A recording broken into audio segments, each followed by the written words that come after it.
Hi, I'm Tracy Spicer. Someone once said a new baby is like the beginning of all things. Wonder, hope, a dream of possibilities. But for many of us, it's not that easy. 1 in 6 Australian couples struggles with infertility. The emotional highs and lows of trying to conceive can be exhausting. Even the most simple question, so when are you having kids, can trigger feelings of loss, anxiety and sadness. This is what it was like for Channel 7 star Ada Nicodemou. She and her husband Chris tried in vain for 12 months before coming here to Genea for IVF treatment. This is their story.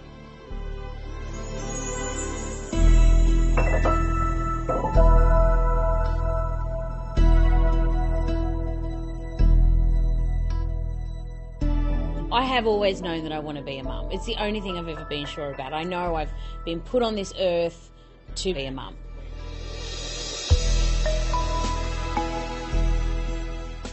When Ada met Chris, appropriately on Mother's Day in 2005, she thought all her dreams had come true.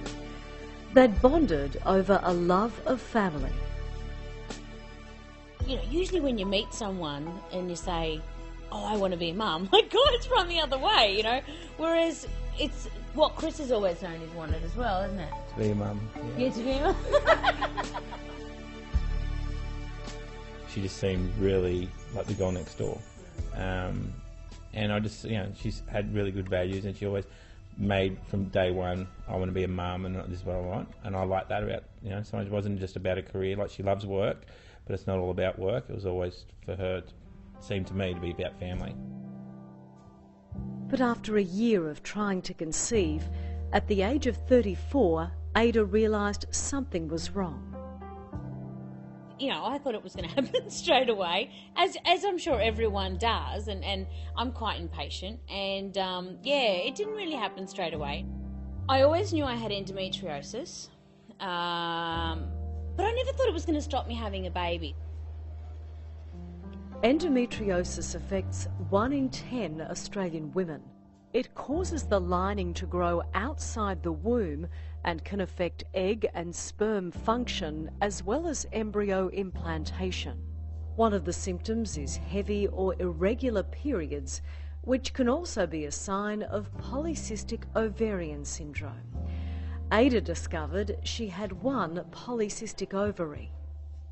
You know, I didn't know when I was ovulating and when do you start trying. Is it after, how many days after or before, or, you know, there's all this sort of stuff that I had to learn. So that was the first thing. You know, then you're doing like the ovulation kits, and I mean, the more you get into it, the more stressed you get. Then, you know, he was getting stressed, like, because it was all I was thinking about. So it just consumes you. For Ada, the hardest thing was answering that innocent question. So when are you going to have kids? Yeah, it was getting really, really stressful, and I was getting really sad. Chris tried his best to support Ada by telling her she just needed to relax. You would say stuff like, oh, well, you just need to relax. And I'm like... And I think when you say that, it'd make it worse. Like, I mean, and I'm sure every woman who's watching this right now, like, we all know that you need to relax. But you can't relax when someone tells you that. You know that. But it's just, yeah, I just found it really hard hearing that all the time. Then, one day, a breakthrough. A nurse on set suggested she try IVF, recommending Dr. Devora Lieberman from Genea. The minute I made that phone call, I just instantly chilled. I instantly did feel relaxed because I'm such a control freak that I think for me, going down the IVF track, I don't know, I felt more in control. Even though someone else was taking the control away from me, I felt more in control. Like I felt like, oh, okay, it's going to happen now. Devora's not like another doctor where, you know, she's not very clinical. She's very warm. So how have you been? Excited? Oh my God, I'm so excited. I can't wait. I know, I'm just hanging to meet this baby. Yeah. We started with some very simple techniques, some tablets to help induce ovulation, and tried that for several months. But we weren't getting very far, so at that point we made the decision to move on to IVF. Janaea is a world leader in fertility, investing far more in research and innovation than any other Australian clinic. National data shows that compared with the average of other Australian clinics, Janaea's patients have a 25% greater chance of taking home a healthy baby. For women under 37, close to 70% will take home a baby, and of those that do take home a baby, 90% of them will do so in the first 3 cycles.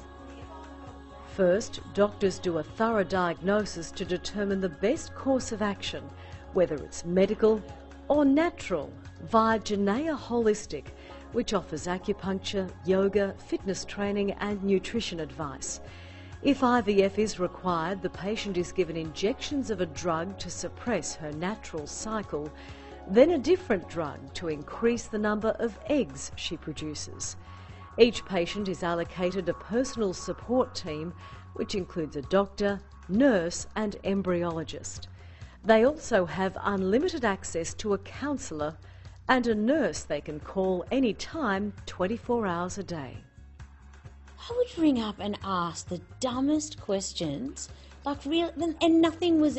I was never made to feel stupid. I always felt like I could ask them anything, and they were very supportive every time you went in, and something was going on. Sometimes a loved one will administer the daily injections. Ada chose to do them herself. To be honest, the first time you're doing it, you're a bit scared and I've never stabbed myself with a needle before and whatever, I'm doing it wrong. But afterwards, you're like, oh yeah, this is what I got to do. It's a means to an end. Like, you want a baby so much, you will do whatever it takes. And it doesn't hurt. It wasn't that bad. I found the whole experience fine. Once the eggs are collected, they're combined with the sperm to create embryos.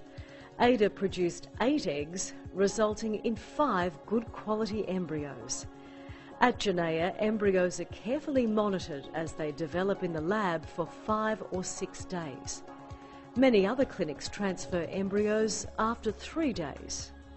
But some embryos that appear to be developing normally will deteriorate by day 5 and be unlikely to result in a viable pregnancy. It is amazing, and just to think that they are taking out potentially your babies. They're creating your child. Like, how bizarre is that? Like, the whole implantation, like they're putting in your baby. You're seeing the little cell. It'd be a little cell, I guess. Yeah, you're seeing that on the TV. Like, I just found that unbelievable. Then there's a 10-day wait before the patient knows whether the procedure has been successful. I was driving to get my waxing done, my lip and eyebrow, and I got the phone call, and I was just, like, as you can imagine, like, I think all that stress had just built up, and even though I was trying to act busy and all that, obviously I was thinking about it, and the nurse was just, she told me, and I was just bawling my eyes out crying. She said, I think you need to pull over. So I pulled over and we had a cry, and I was just so happy. Now she wants to share her good fortune with others by talking publicly about her struggle with infertility. It is so important as a woman to know that other women are going through this, and as couples, other couples are going through this, and it's okay, you're not alone. I reckon every third person I spoke to, guy, had gone through the same thing I'd gone through, but we'd never know about it. Oh, we've been trying for 3 years. Now it's instigated so many conversations, and people feel comfortable to talk to me about it, whether I know them or they're strangers or whatever. And if I can help anyone out there have a baby, then I'm doing the right thing. My best advice would be come and see somebody, come and see a doctor, make sure there are no obvious reasons. Really simple, as I said, a semen analysis, ultrasound, just make sure that everything is okay and that you're on track for good pre-pregnancy health. If there isn't anything wrong, then it may just be a matter of time before you conceive naturally. The challenge is, how long do you give it? But that's a very individual decision. But it's very heartbreaking to me to see couples who have spent years doing other things and, you know, standing on their heads and eating pineapple cores, only to find out, gee, his sperm aren't so terrific and you probably needed IVF in the first place. So I think early diagnosis is critical. Oh, early diagnosis is so important, yeah. And I think that's what, you know, saved me as well, is like I got onto it straight away. This is a story of hope, and it doesn't end here. Ada has 4 frozen embryos. Those embryos now are 34-year-old embryos. For me, that's a really good point. I feel really secure in knowing that I've got 4 really healthy 34-year-old embryos. I'm just so happy. I feel so calm. I feel like I've arrived home and this is where I'm meant to be, and I just feel so blessed by it. I mean, IVF's given me my baby, so I'm eternally grateful for that. You know, I'm forever singing Janae's praises.